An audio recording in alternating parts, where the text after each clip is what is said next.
Hello friends, मैं हूं CA Hitesh Goyal और मैं सबका स्वागत करता हूं अपने सोशल मीडिया प्लेटफॉर्म पर। हम अपने आज की इस वीडियो में डिस्कस करेंगे अबाउट लेटेस्ट अमेंडमेंट्स और GST updates done by government under GST. तो गवर्नमेंट ने रिसेंटली कुछ अमेंडमेंट्स करी हैं जीएसटी में पिछले कुछ दिनों में, तो उनके बारे में डिस्कस करते हैं। सबसे पहली अमेंडमेंट गवर्नमेंट ने करी फॉर ट्रांसपोर्टर्स। उन्होंने कहा पहले जो ट्रांसपोर्टर्स हैं उनके पास वो फॉरवर्ड चार्ज में भी इनवॉइसिंग कर सकते हैं और उनका जो सप्लाईज है वो रिवर्स चार्ज में भी टैक्सेबल है, हो सकती है, ऑप्शन है उनके पास। तो जो ट्रांसपोर्टर्स फॉरवर्ड चार्ज में सप्लाईज करते हैं उनके पास दो तरह की ऑप्शन थी। एक तो ऑप्शन थी कि वो 12% टैक्स लगा सकते हैं फॉरवर्ड चार्ज में, और जो उनकी इनपुट सप्लाईज हैं उनके ऊपर इनपुट टैक्स क्रेडिट जीएसटी का आईटीसी क्लेम कर सकते हैं। दूसरी ऑप्शन उनके पास थी कि वो 5% टैक्स लगा सकते हैं बिना किसी भी इनवर्ट सप्लाईज के ऊपर इनपुट का क्लेम किए। तो ये ऑप्शन थी, ये थी दोनों ऑप्शन अंडर फॉरवर्ड चार्ज। तो ट्रांसपोर्टर्स को ये ऑप्शन अवेल करने के लिए जो अब फाइनेंशियल ईयर चल रहा है, फाइनेंशियल ईयर 2023-24 के लिए ये फॉरवर्ड चार्ज वाली ऑप्शन अवेल करने के लिए ट्रांसपोर्टर्स के पास टाइम था 15 मार्च तक का।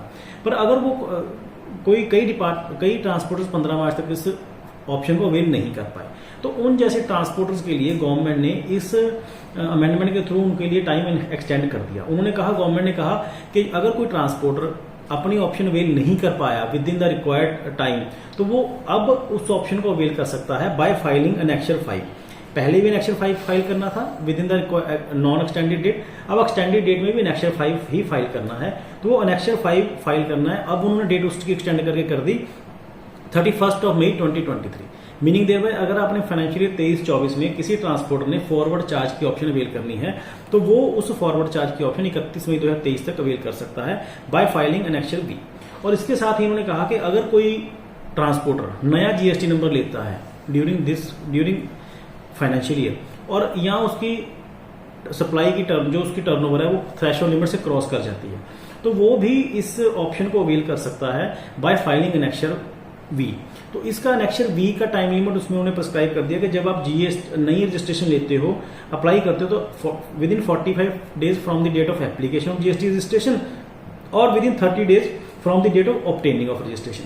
तो अगर इनमें से जो भी डेट बाद में फॉलो करेगी उस डेट तक आप एनेक्सर वी फाइल करके ये वाली ऑप्शन अवेल कर सकते हो। तो कम से कम कहने का मतलब हमारे पास रजिस्ट्रेशन लेने के बाद 30 दिन का टाइम है। अगर हमने ये ऑप्शन अवेल करनी है फॉरवर्ड चार्ज की, तो बाय फाइलिंग एनेक्सर वी हम ट्रांसपोर्टर्स के लिए फॉरवर्ड चार्ज वाली ऑप्शन अवेल कर सकते हैं। तो ये तो अमेंडमेंट थी अबाउट ट्रांसपोर्टर। दूसरी अमेंडमेंट गवर्नमेंट ने करी अबाउट ई इनवॉइसिंग। हम सबको पता है अभी ई इनवॉइसिंग लगी हुई है, तो जो भी टैक्सेबल इनवॉइस आपने रेज करना है, डेबिट नोट रेज करना है या क्रेडिट नोट इशू करना है, तो उसके लिए आपको ई इनवॉइस भी साथ में निकालना पड़ेगा। तो अब जो करंट सिनेरियो है, तो उसमें ई इनवॉइस की एप्लीकेबिलिटी थी कि अगर असेसी की टर्नओवर पिछले किसी भी साल में 10 करोड़ से ज्यादा है, तो उसको ई इनवॉइस निकालना मैंडेटरी था करंट फाइनेंशियल ईयर में। तो अब वो उन्होंने इनवॉइस उस टर्नओवर की लिमिट को रिड्यूस करके 10 करोड़ से 5 करोड़ कर दिया। अब गवर्नमेंट कहती है कि अगर आपकी किसी भी साल में, जब से जीएसटी लगा है तब से किसी भी साल में आपकी टर्नओवर 5 करोड़ से ज्यादा थी, तो आपको 1 अगस्त 2023 से ई इनवॉइस निकालना मैंडेटरी हो जाएगा। तो अगर किसी भी एसएससी की टर्नओवर 5 करोड़ से ज्यादा है, तो 1 अगस्त 2023 से टैक्सेबल इनवॉइस का, डेबिट नोट का, क्रेडिट नोट का ई इनवॉइस निकालना मैंडेटरी है उस एसएससी की। ध्यान रखने वाली बात है, 1 अगस्त से वो मैंडेटरी हो जाएगा।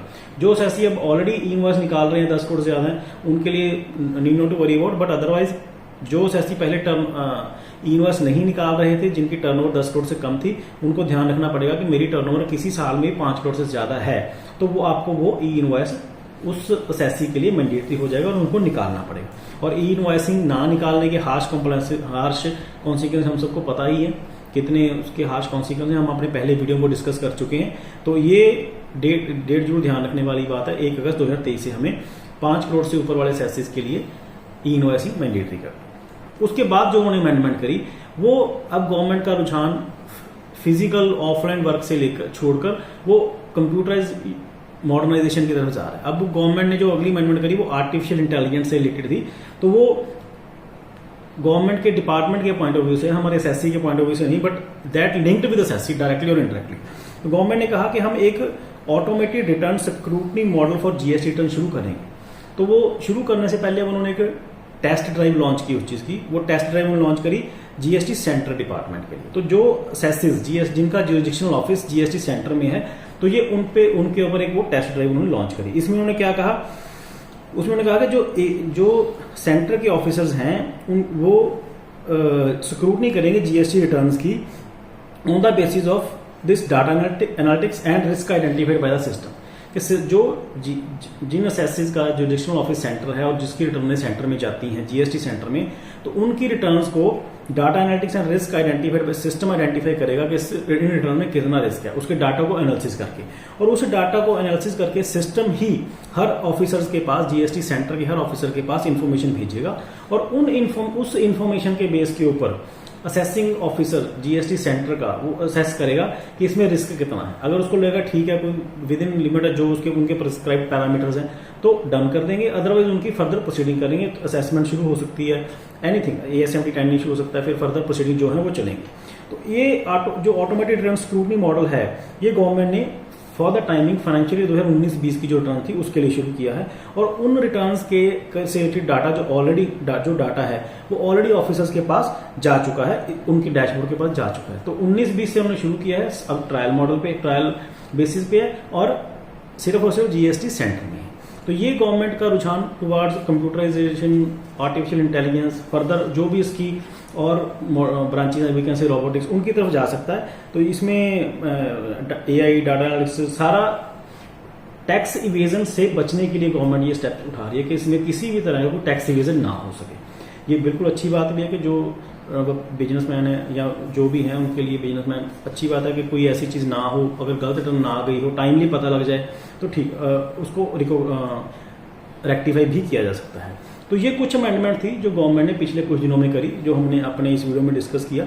हमें उम्मीद है आपको ये हमारा वीडियो अच्छा लगा होगा। तो thank you very much for watching my this video. I request all the members कि आप हमारा ये वीडियो लाइक भी कीजिए और हमारा YouTube channel CA Hitesh on GST उसको सब्सक्राइब भी कीजिए, और साथ में आप बेल आइकन भी दबा दिए सो दैट आपको फ्यूचर में नोटिफिकेशन आती रहे जो हमने वीडियो अपलोड किया होगा। Thank you very much for watching my this video. Thank you.